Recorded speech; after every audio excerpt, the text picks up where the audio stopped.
Pemirsa, pasar perumahan di seluruh dunia tengah melambat secara drastis dan perlambatan ini menunjukkan sektor tersebut sangat sensitif terhadap kenaikan suku bunga.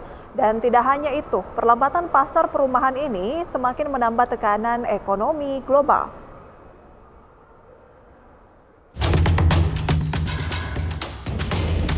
Pasar perumahan di seluruh dunia tengah melambat secara drastis.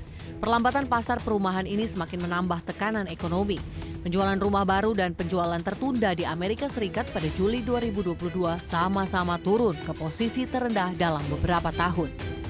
Rumah tertunda atau pending home adalah rumah atau apartemen yang sudah ditandatangani pembeli dan penjual. Penjualan rumah tertunda turun untuk ke-6 kalinya tahun ini ke level terendah sejak awal pandemi, memperpanjang penurunan tajam pasar perumahan karena biaya kredit yang tinggi.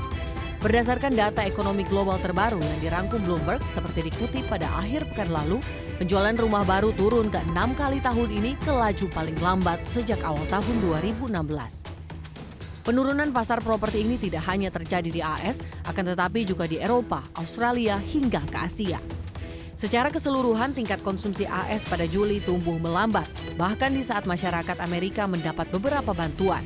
Inflasi AS turun pada bulan tersebut, sementara upah dan gaji masih tumbuh kuat 0,8% sehingga bisa meningkatkan kekhawatiran lebih lanjut tentang bahaya inflasi yang telah mengakar dalam ekonomi.